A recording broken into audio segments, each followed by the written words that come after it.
Spot ലൈവിന് പോകുന്നത് കൊല്ലം കുളത്തൂപ്പുഴയിലെ ഒരു വാർത്തയിലേക്കാണ്. കുളത്തൂപ്പുഴയിൽ ഡ്രൈവറെ വെട്ടിക്കൊലപ്പെടുത്താൻ ശ്രമിക്കുന്ന ദൃശ്യങ്ങൾ പുറത്ത്. 11-ാം മൈലിൽ കഴിഞ്ഞ ദിവസം വൈകിട്ടായിരുന്നു സംഭവം.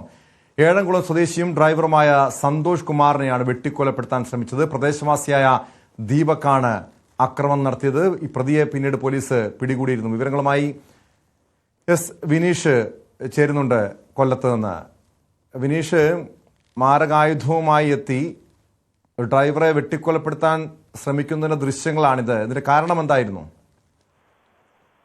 കഴിഞ്ഞ ദിവസമാണ് ഇത്തരത്തിലുള്ളൊരു സംഭവം ഉണ്ടായത്. നമ്മൾ ഈ കാണുന്ന ദൃശ്യങ്ങൾ CCTV-യിൽ പതിഞ്ഞ ദൃശ്യങ്ങളാണ്. ദീപക് എന്ന ആളാണ് ഈ ഒരു അക്രമം നടത്തിയിരിക്കുന്നത്. അത് ഒരു വ്യവസായ സ്ഥാപനത്തിലാണ് ഇത്തരം അക്രമ സംഭവം ഉണ്ടായത്. ആ സ്ഥാപനത്തിലെ ഡ്രൈവറെയാണ് ഇയാൾ ഇങ്ങനെ അക്രമം നടത്തുന്നത്. കയ്യിലൊരു വലിയൊരു വെട്ടുകത്തിയും കാണാൻ കഴിയും. ദൃശ്യങ്ങൾ വ്യക്തമാണ്. വെട്ടുകത്തി ഉപയോഗിച്ച് അയാളെ വെട്ടിക്കൊലപ്പെടുത്താനുള്ള ശ്രമമാണ് കാണാൻ കഴിയുന്നത്. അങ്ങനെ അയാൾ കുതിരി മാറുന്നത് കൊണ്ടാണ് വലിയ രീതിയിൽ അദ്ദേഹത്തിന് വെട്ടേൽക്കാതെ വന്നത്. എന്തായാലും അയാളുടെ കൈക്ക് പരിക്കേറ്റിട്ടുണ്ട് എന്നാണ് അറിയുന്നത്. പോലീസിൽ പരാതി നൽകിയിട്ടുണ്ട്.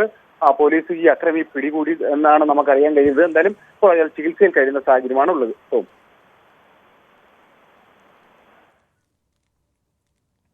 കൊല്ലത്ത് നിന്ന് വിനീഷാണ് വിവരങ്ങൾ നൽകിയത്. ഞെട്ടിപ്പിക്കുന്ന ദൃശ്യങ്ങളാണ് പുറത്തു വന്നത്. ഒരു ചെറിയൊരു പ്രകോപനത്തിന്റെ പേരിൽ ഡ്രൈവറെ പ്രദേശവാസിയായ ദീപക് കൊലപ്പെടുത്താൻ ശ്രമിക്കുന്നതിന്റെ ദൃശ്യങ്ങളാണ്. ആയുധവും, അതായത് വെട്ടുകത്തി കൊണ്ട് വീശുന്നുണ്ട്. പക്ഷെ ഭാഗ്യം കൊണ്ടാണ് ആ ഡ്രൈവർ രക്ഷപ്പെട്ടത്. സ്പോട്ട് ലൈവ് പൂർണ്ണമാകുന്നു. നമസ്കാരം.